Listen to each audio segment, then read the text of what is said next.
But thank you for hanging in today. I'm Steve Cheney, CEO of ASP, and I just think it's been a great afternoon so far talking about the risk index and resiliency. And I have a few people I'd like to thank up front while I get that opportunity. Certainly Lloyd's, Glenn, and your folks have just been fabulous. Arnold and Porter, who provide this wonderful, wonderful venue. I've got a very small but competent staff. Maggie Feldman-Pilch is back there, Porter Brockway, standing here somewhere, Matthew Wallen, Andrew Holland, and we've got 4 or 5 interns, raise your hands, who've been taking diligent notes and helping us out, so I want to thank all of them for sure. Of course, Judge Hill, I thank you very much. Your comments were fabulous, and of course, Governor Ridge's were spot on as well. I think we've beat up resiliency pretty good, but we're going to talk about the way forward on this specific panel. And no doubt, I think from some of the other comments, certainly from General Sipe, from my perspective, resiliency is a national security concern. And those of us who served for decades in the military would rather see cities and countries be resilient and not have to use other more severe forms of response to crises, for instance, military action. Hence, Lloyd's research and analysis, I think, has been fantastic. And I talked about it a little bit this morning. I know everybody's talked about it so far in the panels, but I once, when I was the IG, had to review a fitness report that somebody had written on an officer, and it said the only reason Marines would follow this man is out of idle curiosity. And so I hope it's not idle curiosity that you go to see the city risk index. I will tell you, it is really entertaining. I went on there, and I went to all the cities that I've been to in the last year. I'm not bragging here, but Abu Dhabi, Abidjan. I mean, it's really interesting, and see what the risks are there and see if they're prepared, and they've done a lot of really, really great work. I think the format for this panel will be very similar. I've asked them each to do 3 to 5 minutes of comments, or maybe perhaps a little bit longer. We have till 4:30, give or take. We could run a little longer. We're going to have a cross-sector dialogue. The title of the session is The Way Forward, Solutions for Progress. We will examine best practices to build comprehensive resiliency through public and private collaboration.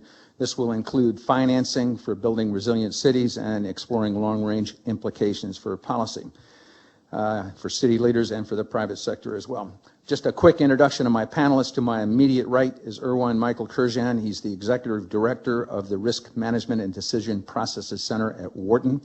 And I think you're going to talk a little bit about who pays and what the financial instruments might be, among other things. Next to him is Sean McGovern, Chief Risk Officer and General Counsel at Lloyd's, and he's going to discuss and talk a little bit about the risk index and how it was built and resiliency. Next to him is Josh Sawislak. He's the Global Director of Resilience at AECOM, and he's going to talk a little bit about the business case. And last but not least is Charles Rath, President and CEO of Resilient Solutions 21, and he's going to talk a little bit about the need to take an interdisciplinary approach from many sectors. So with that, Erwann, I'm going to turn the floor over to you.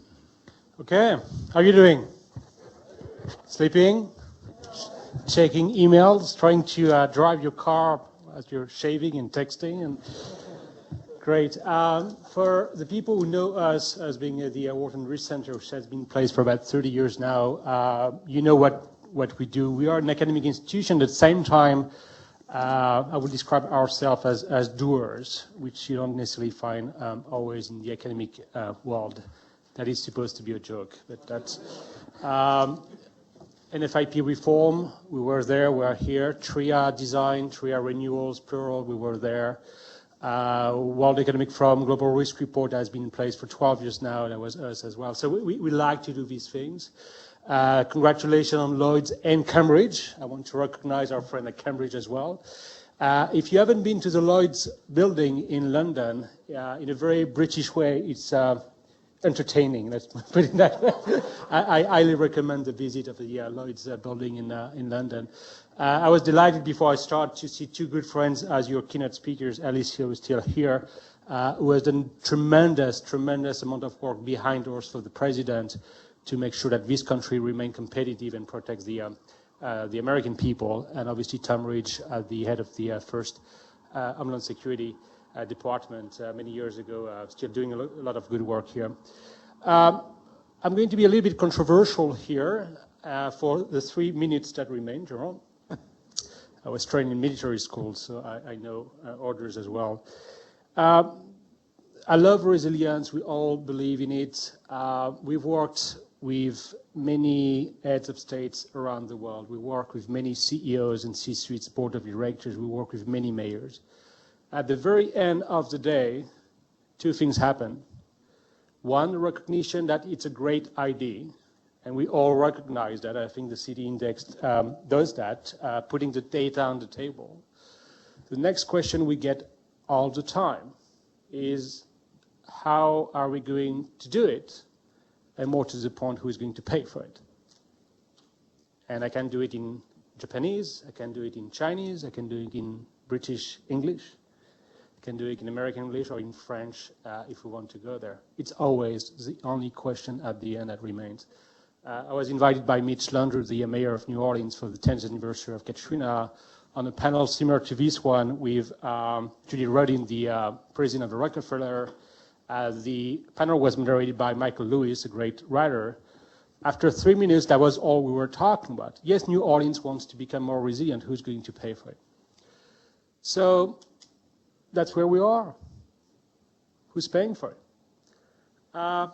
I left France 15 years ago because France's answer would have been the government is supposed to pay for it. Then I moved to the US hoping that the answer would be a little bit different. I think we can do better. The proposal I've made with Alice when we were talking together in Paris a year ago.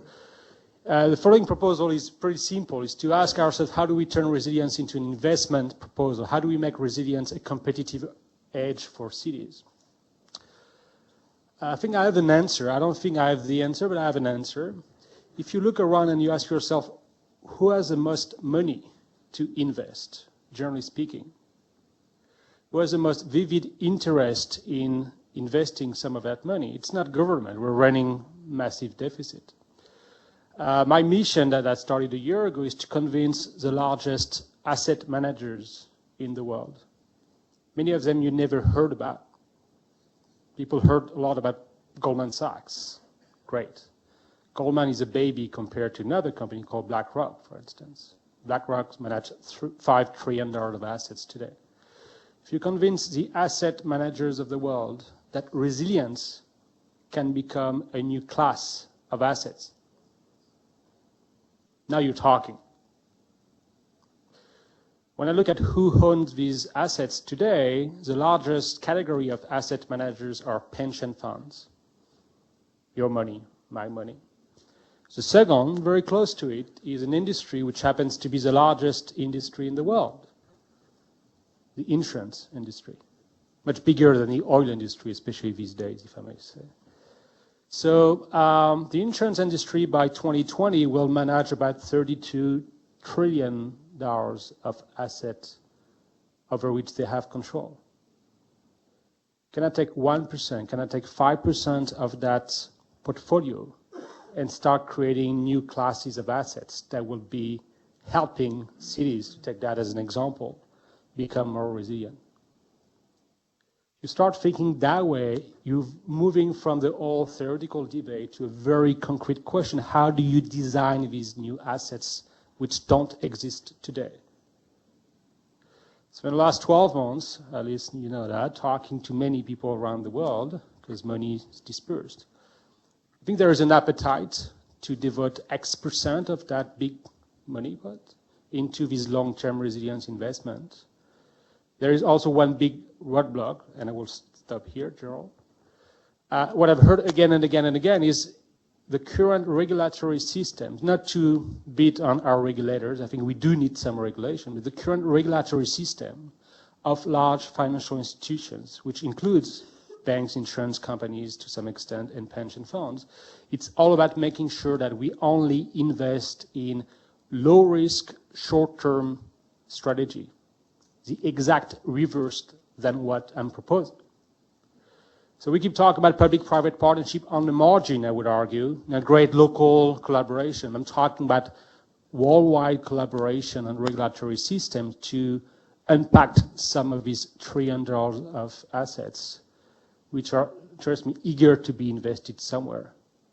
So whether the Lloyd's index or other index, there are many indexes. I mean, if you want to say something, you have to create your own index these days.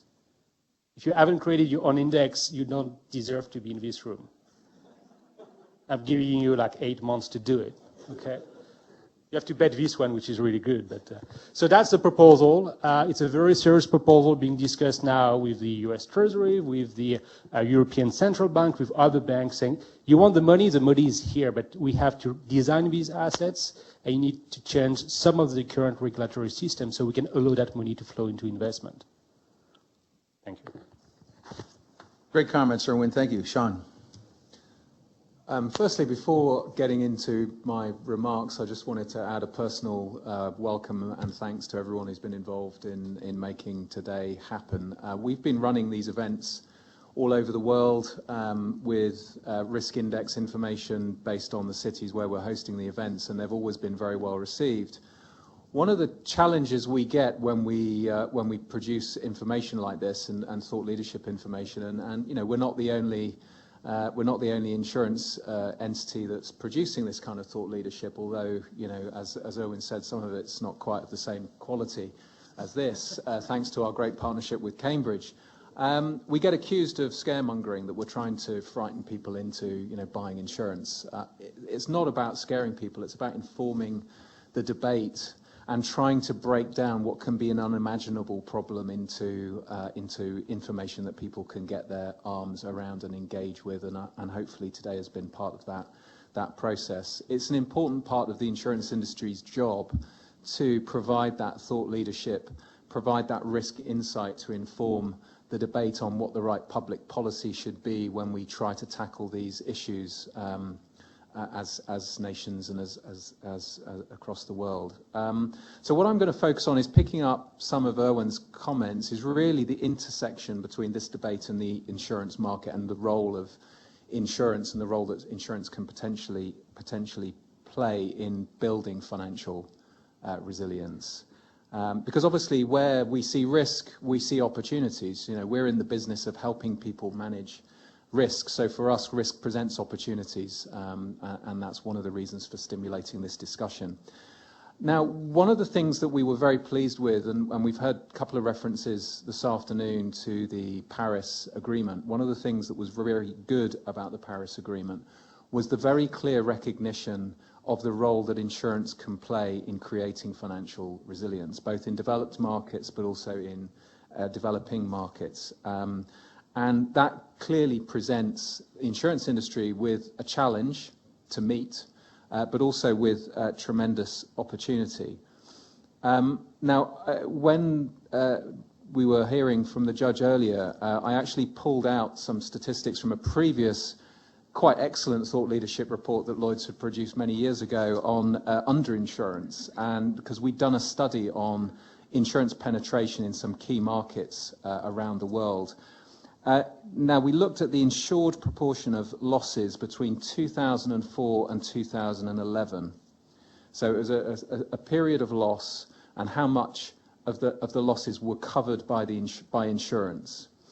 In the UK, 66% of losses within that period were covered by insurance. In New Zealand, it was 63%. In the US, it was 42%, and in China, it was 1.4%. We also did a study which looked at catastrophic losses and contrasted the Hurricane Katrina event in 2005 with the 2008 Sichuan earthquake in China. So the Hurricane Katrina event cost £135 billion worth of economic cost. 45 billion of that was insured, so about 30-odd%. China, the Sichuan earthquake cost $125 billion in economic loss, and 0.3% of that was covered by insurance. And that, clearly, in some of these developing markets around the world, is a picture that's replicated. There is a huge insurance gap here, and that does create opportunity to harness insurance capital to help meet that challenge. So the role of the public sector, in our view, is to create the foundations, firm foundations, around which risk capital can be deployed. And the job of the insurance industry is to innovate and create solutions to these problems. And that is really one of the challenges we think the Paris Agreement creates for the insurance industry to take. Just a few observations on the US market. As you heard from my colleague Glenn, it's our largest market by some considerable margin. We are one of the largest reinsurers of US risk. We are the largest specialty insurer in the surplus lines market. So when the wind blows and the earthquakes in the US, we get hit with a pretty big loss, and we have to be able to withstand that kind of event. And we do a lot of work and stress testing around ensuring that we are resilient as an insurer so we can help build economic resilience. Now, the US sector as a whole, the US economy as a whole, is pretty good at exporting its peak exposures. 60% of natural catastrophe losses in the US are exported out of the US economy into the international reinsurance market. And that, when something bad happens, brings a flow of significant billions of dollars back into the US economy to help the economy get back on its feet, help with the rebuilding. It's very, very efficient.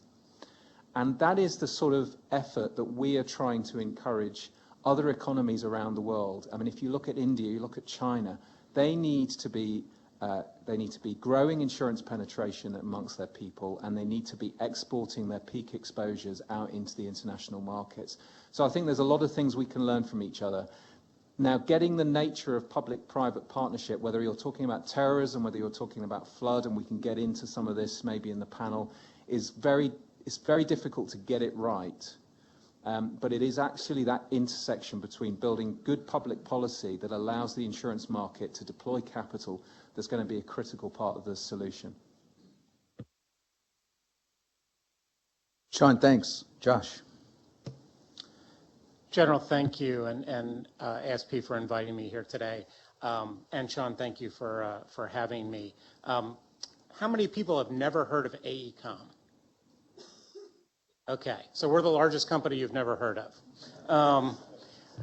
For everybody else, we build infrastructure all over the world. We have about 100,000 people working in 154 countries on 7 continents. So we build big infrastructure. So we're very involved in the actual, but the full life cycle of it, from the early planning through the design, the construction, the operation, the finance, and way in the end, decommissioning. So we're kind of the life cycle of infrastructure. So it's a unique position to look at.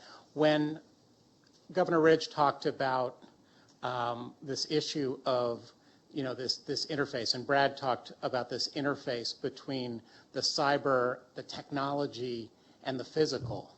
That's where we live. Because we build the stuff and we kind of look at the systems. And that's really critical because we've got to deal with those issues. The world is changing. So what I want to talk about is the business case for investing in resilient infrastructure. And I'm going to talk about 4 things: who we're talking to, which direction we're looking in, how comprehensive we're looking, and are we just looking at bad things, or are we not looking for opportunity? When you're dealing with a business case, talking to the chief resilience officer and the environmental guy and the facilities guy, that's all great, but there's one person you have to talk to, and there's one person you have to convince. And I just got back from Australia yesterday, so I keep wanting to say Treasury because they trained me to not say CFO, say the Treasury. But here in DC, it's CFO. You've got to talk to the CFO in the whether that's in a public organization or a private organization. In the end, these things require investment, and we don't make investment unless we have a business case for them. And so we've got to be able to do that. And what's interesting is we've also got to change how we look at how we use money. On the public side, one of the big issues we have is we don't invest before the disaster, what in the continuity business we call left of boom, before the disaster. Now, Brad, are you still here? Oh, there he is. So okay. So Brad and I actually spent, when we were both in government, a whole lot of time on a phone call trying to figure out how to get somebody to do something that really made sense, but we had no legal authority to do with the $1 billion we were giving them. And we couldn't figure it out because the law wouldn't allow us to do that. We have a process in this country where, because of crazy budget math, if we do something after disaster, the money doesn't count. It's emergency money. We don't count against the budget cap. And if that money costs 4 times, if you like FEMA's number, 10 times, I think I heard 100 times earlier today, 200 times. Oxford got a bid. Whatever that number is, it's greater than 1. And that, in some cases, when you're calculating that number, you're just looking at the actual infrastructure cost and not the loss of function. What happens when a hospital's not there? What happens when fire trucks have to take another 10 minutes to get to your house? The ambulance. What happens when the school's not there and so you don't come back to the community because your kids can't go to school? Alice talked about the federal flood risk management standard. Again, are we spending the money? Are we setting the rules correctly so that we don't invest in things that won't last? That makes no sense. And that's really about looking forward, because I'm going to pick on Brad the whole time. But that's actually not your story, it's somebody else. So we were sitting in a room and we were talking about mapping for floodplains, and FEMA was trying to explain to folks that they had remapped the floodplain based on current science and not looking forward, just today, because these maps were 20 years old. And the guy looked at the FEMA official and he said, "You put me in the floodplain." And he still has his job because he didn't look at him and say what I would have said, which is, "No, God put you in the floodplain, I just mapped it." We've got to get people to understand the risk. So it's okay if you're scaring people, because quite honestly, they need to be scared.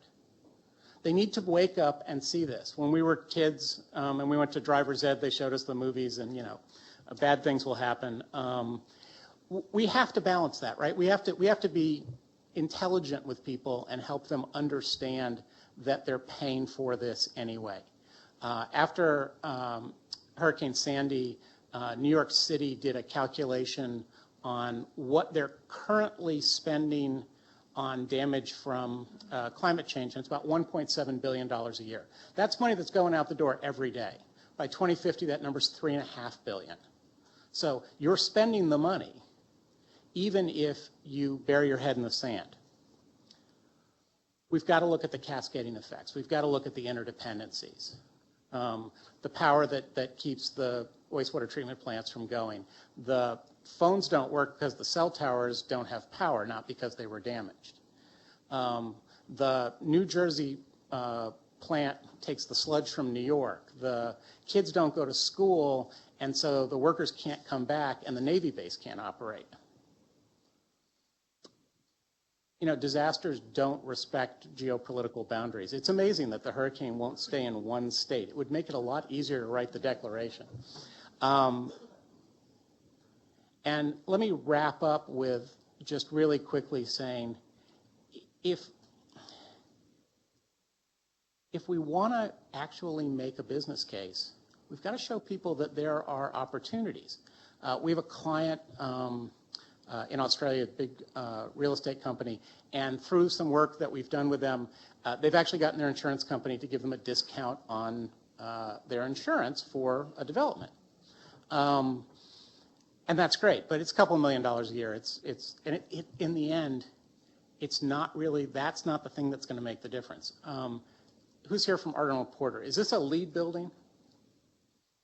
Yeah, it is. Okay. So the LEED standard is great. And let me tell you, people who own office buildings are not all tree huggers. The reason you see the LEED stuff on all these buildings is not because they all think that it's great to save energy. It's because they get $10 more a foot when they put that thing out there, because the market has driven it. And we've got to create a market for resilience so that it's a differentiator and people will actually buy it and avoid the product that doesn't have it. They've got to see it as a must-have, not something that they don't really understand. General? Josh, thanks. I was going to give the award for he who traveled the longest here to Sean, but you came from Sydney, so I think you win. Charles. Thank you for having me. Really excited to be here at an event hosted by Lloyd. I think that parametric insurance products are going to be a big key for us that are fighting this resilience fight globally. Let me tell you a little bit about myself and my company. I'm with Resilient Solutions 21. We work with cities across the world, mostly on the front end. So we do a lot of systems analysis, big data types of solutions. Recently, we've invested a lot of our resources into actually visualizing data. One of the things that, and I think a lady mentioned this earlier today, we are, I think as an industry, having a real challenge connecting with people, with industry, with stakeholders about the resilience problem. And I think, we issue reports that end up being 35, 50 pages, 300 pages that no one ever actually reads. So I think in the age of 30-second attention spans, I think we all need to be a little bit more creative about how we're telling the story, and I think technology has a lot to do with that. So I would encourage us all to be thinking a lot about that. For me personally, I think resilience is our generation's biggest calling. One of the things that I really like about resilience is that resilience can be somewhat threat agnostic. I think in the dawn of the 21st century, we have a huge amount of risks that everyone has mentioned throughout this event, but also a huge amount of uncertainty with those events. And to me, resilience is a mechanism that allows us to look at our cities, our communities, as our governments, our businesses, almost as living organisms, systems of systems, economic systems that are connected to social systems, that are connected to environmental systems and physical systems. And I think one area that we really need to work on is understanding those connections and understanding how these systems work. Resilience really is a study of complex systems. The good news is that we've made a tremendous amount of progress over the last 10 or 15 years in the field of systems dynamics and big modeling. So I think we're prepared to deal with the complexity that we face. We are, RS21 as well as AECOM, we are involved in this Rockefeller 100 Resilient Cities Challenge. If you're not familiar with it, become familiar with it, because I think it really is one of the most impactful NGO-led events that I've ever seen in certainly my career. Rockefeller Foundation has selected 100 cities across the world. They provided funding for a chief resilience officer as well as access to a platform of partners. It is really a tremendous endeavor. They're creating this network of people across the world that are now collaborating on shared issues. They're also creating a network of private sector partners as well, and there's some really phenomenal collaborations that are going on, so I would really encourage you to check that out. But one thing that I've observed in working with cities from Bangkok to Surat to Melbourne, Australia, El Paso, Texas, and now Los Angeles is that they're all struggling with the same issue: who's going to pay? And one of the things that I've observed for those cities that have been successful in implementing innovative, resilient solutions, it's really come down to their ability to identify and communicate co-benefits. And I would applaud Josh's former employer, HUD, who really pushed the concept of co-benefits during the National Disaster Resilience competitions. And I think if you do some research around those jurisdictions that receive funding, you'll see some really interesting strategies that where they address the risk, but they also have added co-benefits, economic benefits, social benefits, et cetera. A great example of that is the concept of social cohesion. We saw this in Katrina. We saw it in Superstorm Sandy. Those communities that were able to bounce back quickest were those that had very strong socially cohesive societies. We also know, coincidentally, that social cohesion also drives economic activities in urban areas as well. But these co-benefits are absolutely key. One of our first projects that we had with a city in the Rockefeller Foundation 100 Resilient Cities Challenge was El Paso. El Paso is in the southwest. Excessive heat is a big issue that they're dealing with, and they're really worried about urban heat island effect. They have many parts of the city around the airport and the downtown area that are seeing significant spikes in temperature, which then lead to asthma, increased cooling costs, and the list goes on. And it's projected over the next 70 years or so to increase 7 to 10 degrees in the Southwest, so it's a big problem.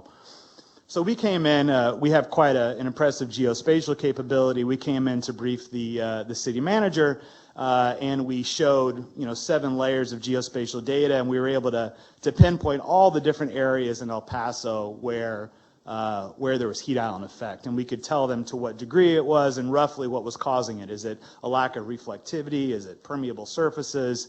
Lack of green space, et cetera? But that didn't really capture his imagination. It was at the point where we told him that he was costing the city about $150 million a year in increased cooling costs because we were able to isolate the building outlines in the downtown area. But then we also showed them areas of the city where there was an increased amount of heat island effect, where there was a significant amount of concrete, but there were also a large percentage of children in the area that didn't have access to parks, and that you could then transfer those vacant lots to pocket parks so their kids could have new access to playgrounds. I think those types of solutions that have multiple co-benefits are a very, very important element of what we're doing here, and I would just encourage us to explore that. Thank you. Charles, great comments. As you've probably noticed on this panel, they are the resident resiliency and insurance experts. I am not. But when I listen to your comments, all of you, many cross each other. You've all served on panels, I think, together many times in many other places. But Sean, when you talk to China and you talk about the underinsured and the risk in China, I recently got involved in a case with Zoom Lion and Terex and a Cepheus case where Zoom Lion is basically, when you dig down, a state-owned enterprise. So there you're dealing, it's the government. There's businesses there, but the government hovers just one layer down. How do you deal with them and talk resiliency and get them to insure? I think it's, when you speak to governments in these countries, they are very clear that they have a strategy to increase insurance penetration, because what they want to do is to create individual financial resilience. So getting populations to buy insurance is part of helping build. If you build individual resilience, you start to build community resilience, and that becomes that's a very clear strategy for them. I think one of the challenges we have in some of these countries is they are very keen to stimulate a private market, but they tend to want to do it just within their own borders because they're trying to create economic activity. And so the challenge you get is actually they're not exporting risk, they're concentrating risk within their economy. So what we're trying to do, and we think the Paris Agreement is a good platform for us to carry that message as an industry into some of the conversations, is you can create financial resiliency by individuals by stimulating the purchase of personal protection. But what you have to do is have a clear national strategy for dealing with significant natural perils, whether that's earthquakes in Turkey or flooding in China. And one of the ways in which you do that is to tap into the expertise of the international insurance industry, who've been helping economies, whether it's the US, whether it's Canada, whether it's the UK or Europe, or indeed Australia, New Zealand, dealing with these natural catastrophes. We can bring that experience into that marketplace. But you have to get over a sort of degree of protectionism that is just inevitable as these economies start to develop. Erwann? A few words. China is China. I mean it in a good way. China used to be the largest economy in the world for about 16 centuries, one after another. Then they slept for 300 years, and then they woke up. People just forget that. So in the Chinese culture, we talk about culture, it's not a bad thing for the central government to take care of the people. The matter of fact, during the 2008 Sichuan earthquake, they were extremely good, another magnitude better than we were here after Hurricane Katrina. Obviously, they learned from Katrina. So the question becomes in China, how do you create that new mentality? And that's not something that's going to happen overnight. And many large and small insurance companies went to China because they thought that the market will open in a matter of 5 years. And many of them were burned pretty seriously because they didn't understand the culture. So I think that China. Let me take just two other examples. I was advisor to the former president of Chile. In 2010, Chile was hit by a massive earthquake that knocked out 20% of their GDP. Katrina was 1%, so 20% is really bad. 1/3 of that was covered by insurance, 98% from international markets, Lloyd being one of them. Trust me, when we sat with the president, the finance minister, to be able to say, sir, 1/3 is paid by other people, forget about it, it's like, give me a hug. I love you. And I think the more example like that we can bring to the table, saying, yes, you will have as a president, as a prime minister, you will have to handle that massive shock on your economy. In that case, actually, the president was not actually in office when it happened. He became president 10 days later. It's even more complicated. But the reassurance that that money is being paid by someone else. Final example, something I mentioned, most of what we do outside of the school is to create things. Over the past 3 years, a group of us have led with the World Bank here in Washington a very innovative initiative for the Kingdom of Morocco, one of the only, if not most stable country in that part of the world, let's put it that way, where we launched last year the first national resilience investment fund. I talked about concrete investment. That was launched a year ago. We're going to steam that up to about $500 million, which is a lot for Morocco. That would be the equivalent here of about $200 billion for a national investment fund. In parallel, we're creating, which doesn't exist today, a catastrophic risk insurance market in Morocco. That was only possible because we had partners and the ability to demonstrate to the king's advisors that that was great for the competitiveness of the Kingdom of Morocco. And by the way, with the stability of that part of the world as well. That was not about flood or earthquake. That was about convincing about the fundamental business proposal to attract more foreign investment. So there are multiple very concrete examples from El Paso that Daniel discussed to other things. The more concrete example we bring to the Politburo of China, the more they're willing to listen. Great answer. And Josh? One more thing on China, because it's always fun to talk about China. What the Chinese have is actually money, right? So they actually spend money on infrastructure. They've got a $40 billion program to go fix everybody else's infrastructure, One Belt, One Road. They've funded about half of the new Asia Infrastructure Investment Bank. What they don't know is actually a lot of what the risk they're facing. And part of that is because while the power it's centralized and decentralized, and I know that's a little confusing, but in China, there's a lot of information and it's not all shared. So what the insurance industry can do is not only transfer the risk, but help you understand it. And remember, resilience is a relative term. It's not like energy efficiency. It's not an absolute term. You have to be resilient to something. And until you understand what that thing is, then you can't do the enterprise risk management that was talked about earlier. You transfer some risk, you buy down some risk, and you accept some risk because it just makes sense.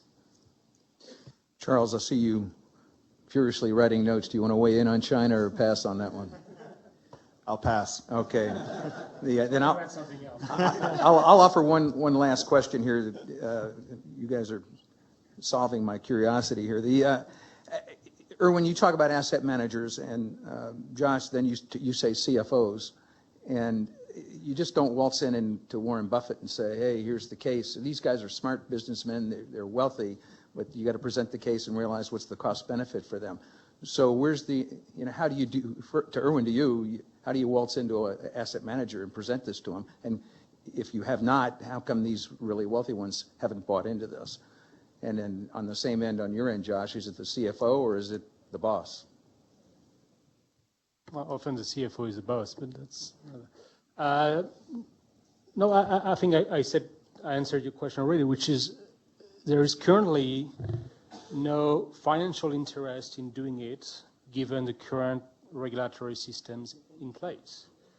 So I ran the number, I'm making that up, and I realize that I'm extremely constrained by legislation of the markets where I operate to invest that $1 billion today, whether it's in China, in the US, or in the UK.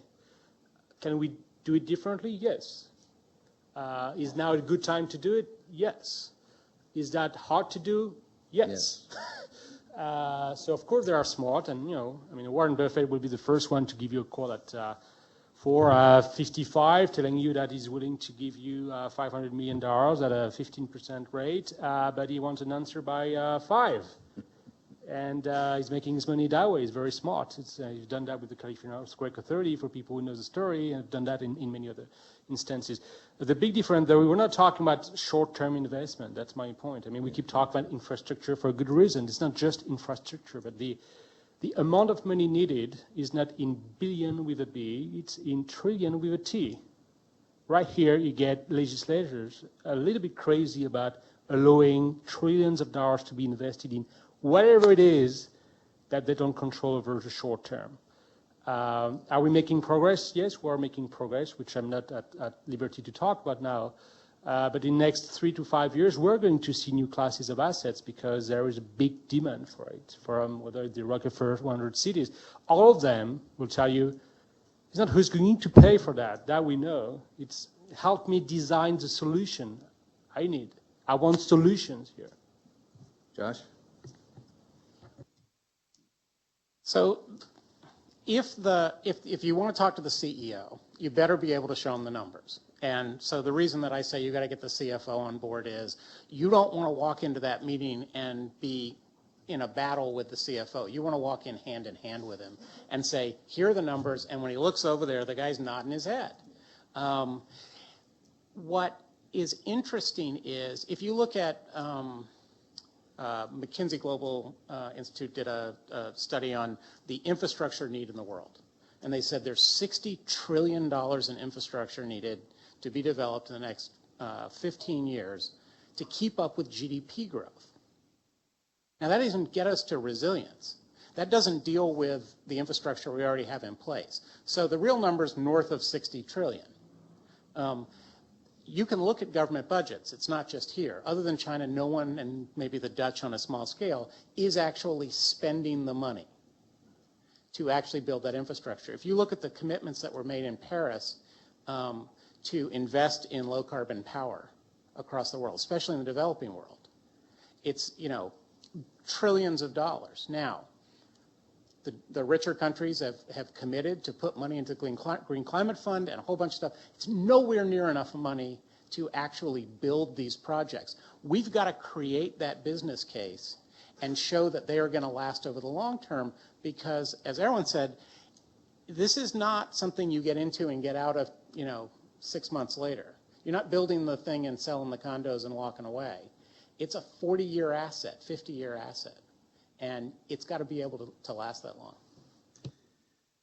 With that, I'm going to open it up to questions in the audience. If you just raise your hand, I'll pick on you. When you wait for the mic, just identify yourself and hopefully have a fairly short question. And I'll start with this young man in the far back. And if you do have answers, it's even better.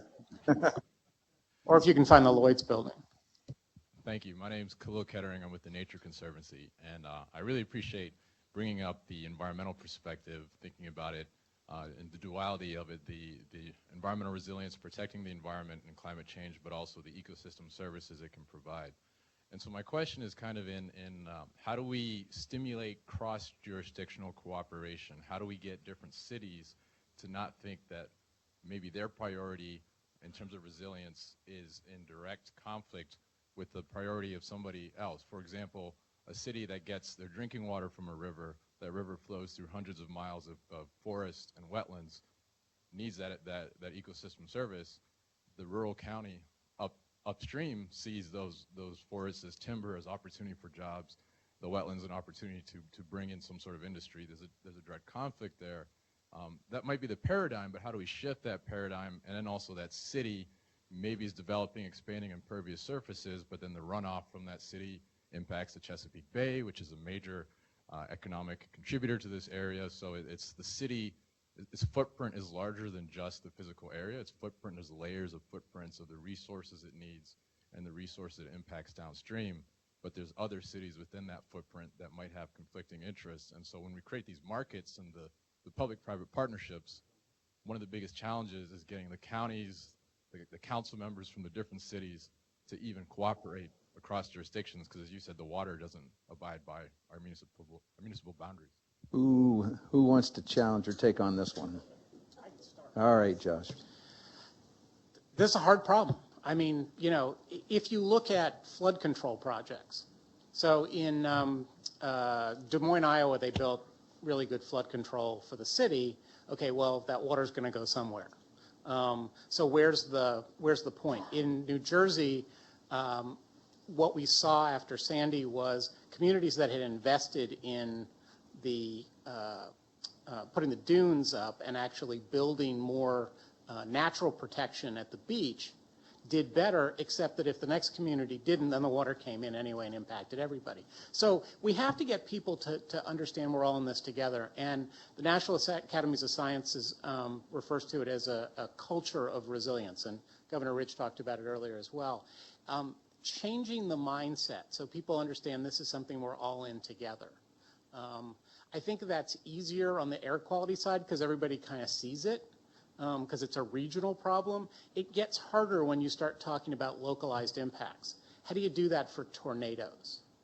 And what you have to do is create that, you know, we're all in this together, whether that's at the state level, at the national level, or at the global level.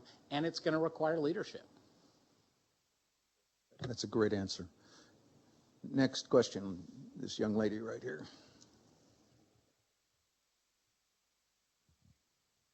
Hi, Michelle from Cambridge. I just wanted to pick up on a comment that Erwann made about involving the asset managers in the resilience issue. So the strategy today in asset management is that investors buy indexes. So they buy volatility, PE ratios, and et cetera. They don't buy companies. Is that the approach that needs to take place? Is it really a battle of the indexes going forward to make resilience investment a reality? And if it is, what more needs to be done?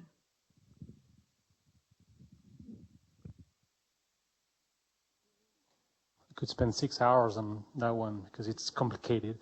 No, that there are more indices doesn't mean that there has to be an index. People are crazy with ETF now because it's cheap and it's traded very, very quickly. There are even indices for wine. As a French person, very important. So you can, instead of buying Chateau Margaux, you can actually diversify and buy like 5,000 different chateaus around the world, which is pretty cool.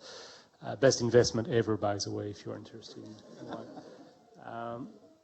That's the point I made. What type of new assets do we create given the regulatory constraint we're facing today if we're dealing not necessarily at the 50-year level, but even 10 years level. So, and if that's an index, that's not an index as the one we're talking here. That's a financial index with measurable, transparent metrics in place where if I put $1 into it, I can actually see the result. And that's the challenge with resilience, is that you're protecting against low probability event most of the time. So you're really talking about unrealized losses. Sorry to be technical, a little bit boring, it's 5 now, but, and that's a challenge. It's hard to measure.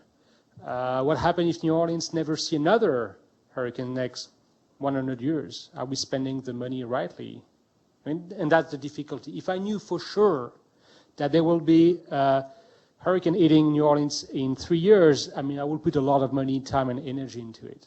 And I think that's a big difference maybe with cyber, because cyber is literally happening every second. And I think it's an easier sell on the cyber side because it's coming from everywhere, like on your cell phone as we're speaking. You don't see it, but it's happening. So on our team at Wharton, then I turn to you, we have many psychologists, and I must confess, as someone who was trained in physics, I was a little bit, how can I say that politely? I thought I was not that important. Yeah. After 10 years working with psychologists, I came up with the total reverse vision on the importance of emotion. And you can come up with, I was said, with numbers and all that great, people don't pay attention. Now, if I put a 5-year-old who is crying because her house was flooded and blame the federal government for not providing NFIP with more subsidy, I get Congress behind me. How do you bring the two together? So that's a longer discussion, but that's the type of design that I'm referring to, and your point about why aren't they doing it, we're starting that discussion. But the ETF story, to take that example, it's a decade-long story. A few people started with ETF, and people started to talk about it, and that become mainstream, and then everybody's talking about it, everybody that they invented ETF. We know where it was created, but it took 10 years. I think it will take 10 years for new asset class to be driven. The only point I will mention, I mentioned the insurance, and people who know me in the room, I'm a big fan of the insurance industry, because they have a vested interest in investing in these resilience improving assets, because they will do one thing. They will push the frontier of insurability up in many of these cities. So, Josh? All right, it's late, so let me disagree with him, keep everybody awake. All right. I was hoping that. Yeah, absolutely. We'll have a little debate on this. So I'm going to argue that cyber and severe weather are exactly the same. They're really not different. The U.S. Federal government spent $300 billion in the last 10 years on recovery from severe weather and wildland fire. So we're spending money on this. The difference is the perception, and it's not what at a company, the little cyber attacks are easy. It's like rain, right? You know how to deal with rain on your building. You have a roof. You have umbrellas for your customers, whatever.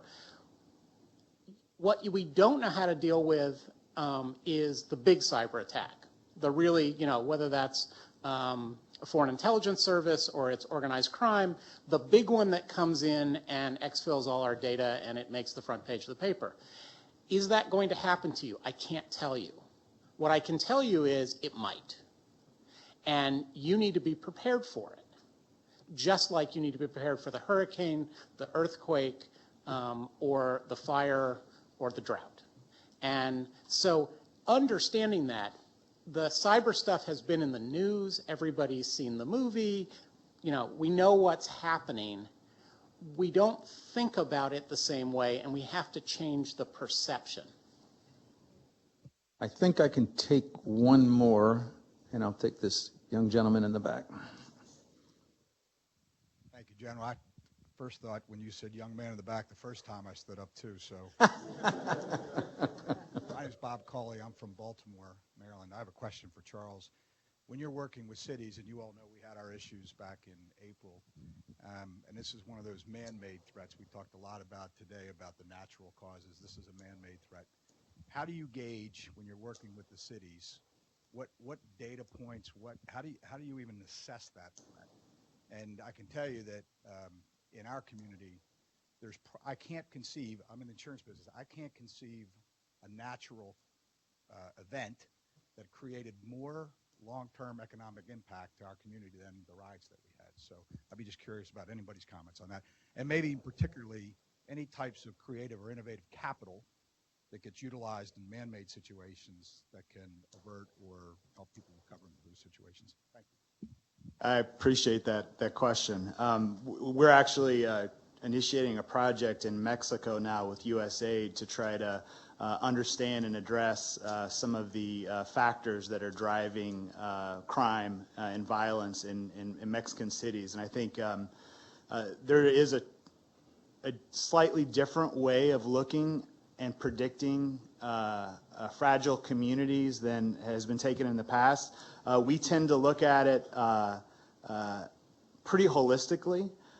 So it's not just, oh, there's a spike in crime here, we need more cops, et cetera. It's really looking about, do these people have access to public spaces? Are there a lot of community service organizations? How many people are raising children in a single-parent household, et cetera? And we're actually developing technologies now where we can use predictive learning to kind of monitor those underlying factors to start to kind of predict where a fragile community might just break. And it really requires thinking beyond what we've done in the past. It really requires looking at social trends, economic trends, environmental trends, access to green space, access to fresh food. I mean, it's just, it really is, you have to take a holistic view at these things. And I think that we have made a lot of advancements in the last decade or so in understanding those trends.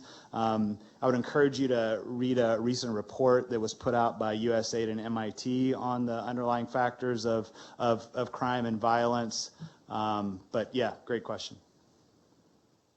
Go ahead, John. Well, I don't think the insurance industry can help with the, creating an environment that makes it less likely that those things are going to happen. But the insurance industry can certainly help with the rebuilding effort.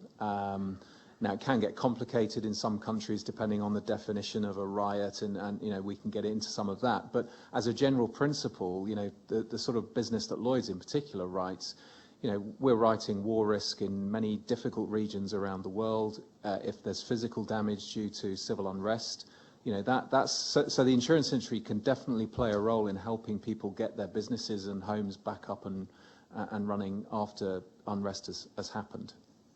Josh? The insurance industry may not be able to do it, but the financial industry can. And I think together, when you start to look at the investment side of insurance, because that money's got to go somewhere, you have some opportunities, because these risks are all interrelated. I mean, Charles was talking about the economic. If you look at New Orleans before Katrina, they had crime issues, they had poverty issues. If you look at Flint, Michigan before the water issue, they had a lot of issues that they were dealing with. All of these places tie back to the interplay between the economics, the environmental issues.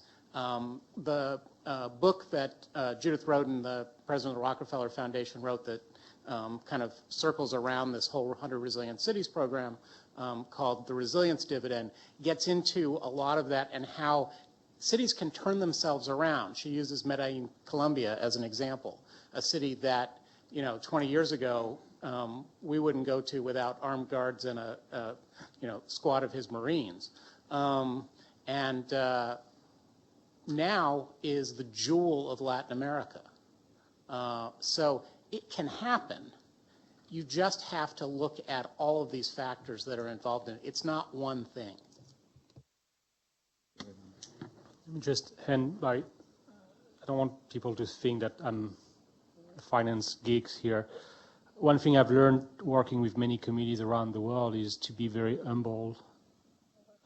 That's a great example. Yes, I think you're right. We're getting much better at granularity, being able to capture a lot of information almost live through social media. I mean, the technology as of 2016 is just simply amazing compared to where we were 5 years ago.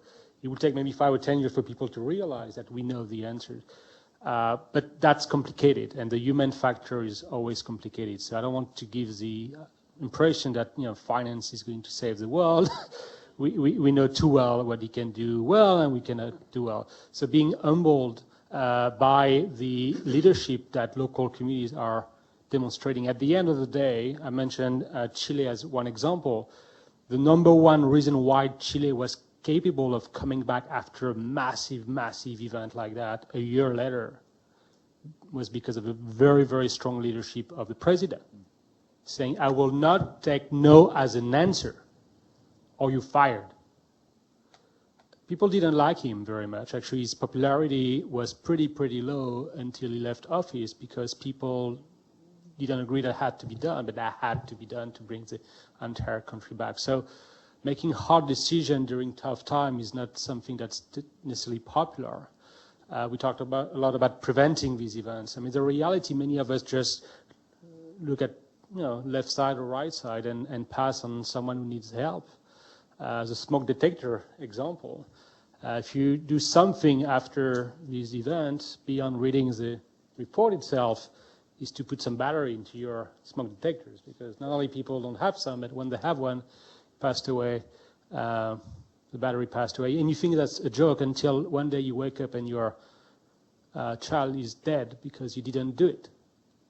And we have examples like that at a local level, at a country level, at a company level.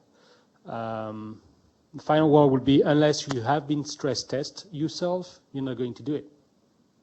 Sorry to be pessimistic here, but again and again and again, unless an organization has been hit near to death, they're not going to do it. Or unless their competitors have been, and then they watch that saying, my gosh, what are we doing to? So it takes near death to put your smoke detector right.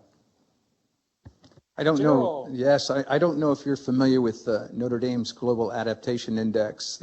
I sit on their board, and this year they're picking 4 cities to study, and one is Baltimore, and you're aware. So they're coming out with quite a study on that. It should come out in the next month or two. I've got to close this off. I have some admin duties. First, I really want to thank Risk Cooperative, Dante, and what you've done.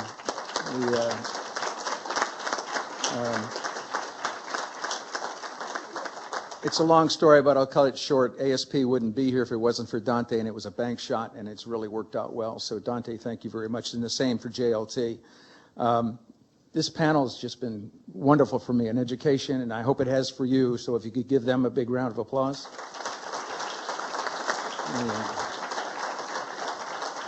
And lastly, I want to turn it over to Glenn. Any closing comments you might have for the audience before we dismiss them? We will. This is all being recorded. We'll have it up on the ASP probably Monday. Well, hey, it's locked on my iPhone. I can't get it off. Real quickly, I know it's the end of the day, and there's a great chunk of this people here, and we really appreciate you sticking out throughout the afternoon. But I would like to say a few words and thank our excellent speakers and their contributions to today's event. Both Judge Alice Hill and Governor Tom Ridge were fantastic, and we certainly appreciate their participation. I think, and I hope you'll agree that we've heard some very stimulating discussions this afternoon. We've been able to, get to the heart of some of these issues on a collective basis, and how these issues will affect cities like Washington over the coming decade. I think one of the more interesting issues that's clearly been raised this afternoon has been the issue of how we all plan and put this thing together in the future to come. Challenging events such as Katrina and 9/11 raise important questions of what we've just talked about, who and how we pay for man-made and natural disasters, which is intrinsically linked to the speed of recovery and the ultimate resilience of a city, state, and economy.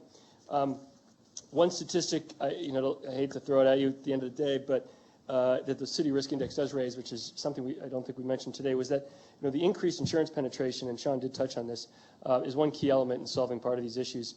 We know that increasing private sector insurance penetration by 1% contributes to a 13% reduction in the insured losses, and more importantly, a 22% reduction in taxpayer contributions. So having said that, the private sector of insurance will never completely cover events like Katrina, but it's a start. So insurers and policymakers and our business colleagues here need to work together in partnership to protect for those kinds of disasters. So I think we accomplished that this afternoon. I hope that you found today's events really informative and stimulating as I have. I hope we can carry these discussions to the places we work where I think we can make a really significant impact on this topic. So again, thank you for coming. Really appreciate your time and questions, and until next time. Thanks.